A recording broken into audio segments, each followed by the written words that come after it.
And I have an Israeli official in Tel Aviv messaging me now that the Foreign Minister Katz, has just confirmed that he is dead.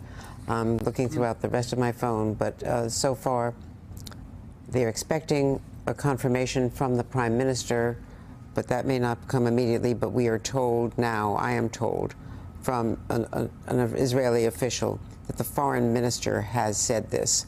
I've got it in Hebrew, and I'm looking at for the English translation in my phone. Peter, if this is in fact true, it's just an extraordinary development. This is the mastermind of October 7th.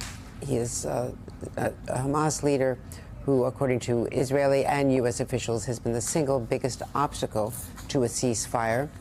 He is, according to senior Israeli officials, the person who jumped the gun on the terror plan against Israel from Iran, Hezbollah, the other proxies, and Hamas. And October 7th was a surprise to them. It was something that they had been working on, but Sinwar took it on himself. Here's a statement from the Foreign Minister. This is from Foreign Minister Israel Katz, just handed to me. It is a personal statement to dozens of foreign ministers worldwide. Quote, terrorist mastermind Yahya Sinwar, responsible for the massacre and atrocities of October 7th, was eliminated today by IDF soldiers. This is a great military and moral achievement for Israel and a victory for the entire free world against the axis of radical Islam led by Iran.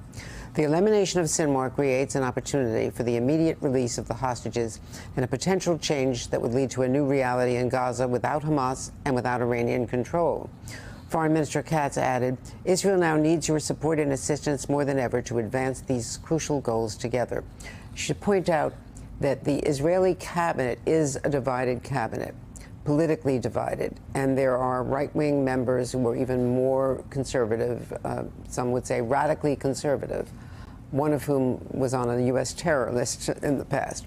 And they were in disagreement with Defense Minister Gallant, with other members of the cabinet, with members who left the war cabinet, like Minister Gantz. So this is from one minister, but the cabinet was briefed earlier today, as we have been reporting, that it was likely Sinwar. The visual evidence seemed to support that. They were waiting for DNA, and I still have not seen. I'm going to look into my phone, Peter, but why don't you? And Richard Engel is joining us now. So, Peter, let me just bring Richard Engel in.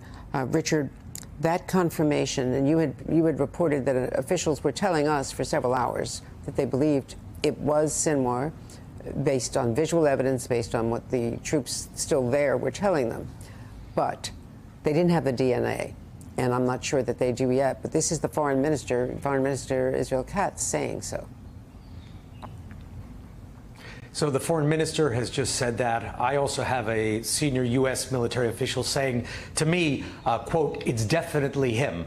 This official did not specify how the United States knew that, didn't mention if it was facial recognition or DNA, but expressed, well, as clear as could possibly be said, that Yahya Sinwar, the mastermind of the October 7th attacks, is dead.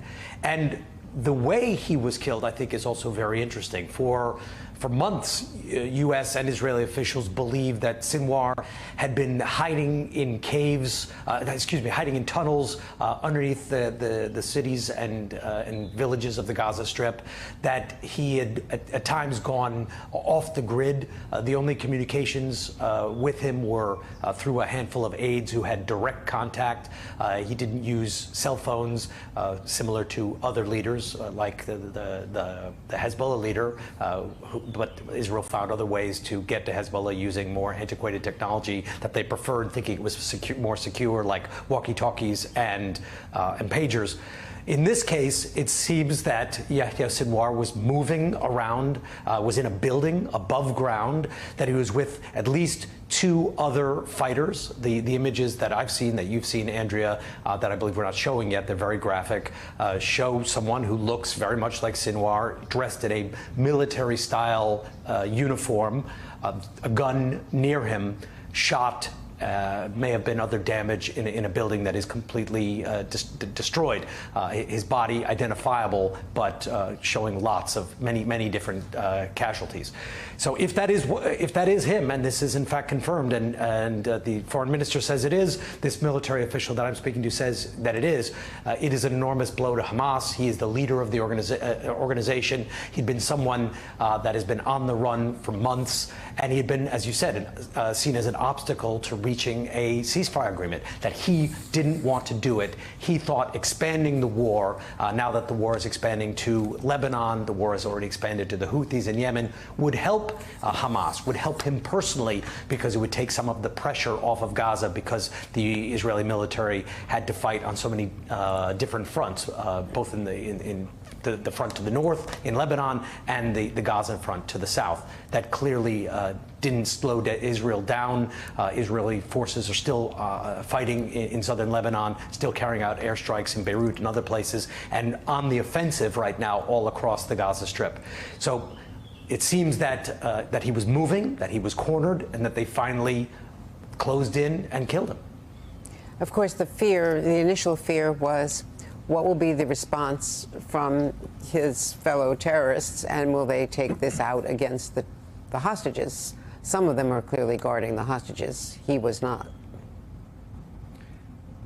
Well, according to the Israelis, that they cornered him in this firefight. They did not know specifically that Sinwar was in the location. It was in an area of Gaza City, in an area that they call Tel al-Sultan. It's an area that is completely destroyed. I actually visited it relatively recently. I went in with the Israeli military, which is the only way that foreign journalists can get into Gaza.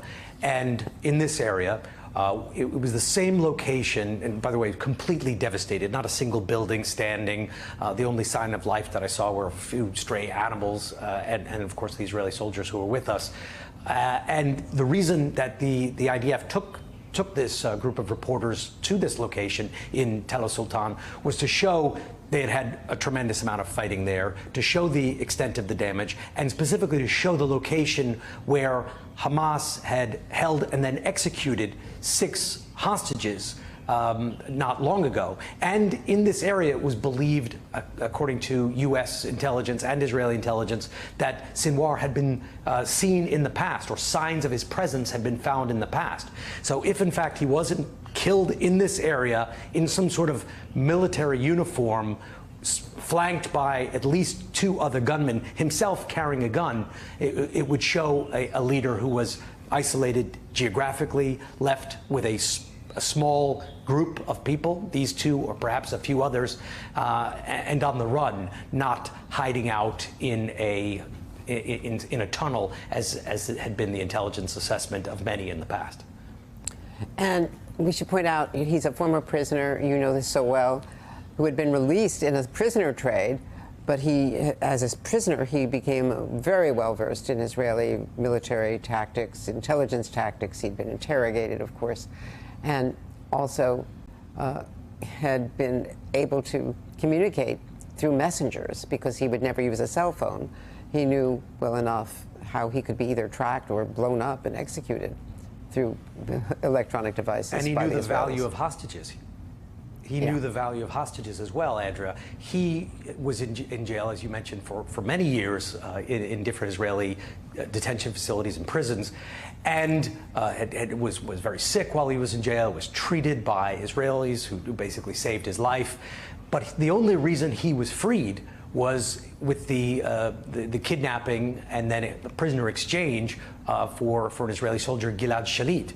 So he himself saw the power of taking hostages and how they could be used as leverage over Israeli society, use them to pressure the Israeli government. And now, well, what that means for the hostages after this is an open question. Will the kidnappers then use this as an opportunity to carry out some sort of vengeance on the defenseless hostages, or will they now see them as even more valuable, potentially more valuable bargaining chips? But there is also another way of looking at this, Andrea. The Gaza Strip is so devastated right now. It could be that the actual leadership of Yahya Sinwar is not necessarily as important as it might be in organizations that are more intact. There's so much damage in Gaza. There's so much anger. There's so much frustration there after a year of devastation that perhaps another person steps in. We will see. Richard, I now have a confirmation from an Israeli source, an Israeli official, that the fingerprint of the body matches Sinwar's fingerprint, which is in the IDF file from when he was a prisoner. Now, that is a very trustworthy Israeli official texting me this just now.